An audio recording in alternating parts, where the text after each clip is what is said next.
கடலலை கொஞ்சும் திருச்செந்தூரில் விஸ்வரூபமே வேலையா பழமுதி சோலை அறுபடை வீடும் புண்ணிய தரிசனம் முருகையா திருநீர் அணிந்து வரும் போது நெஞ்சில் நிம்மதி பிறக்குது கந்தையா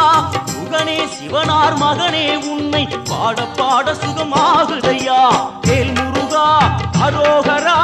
அரோகரா வேல் முருகா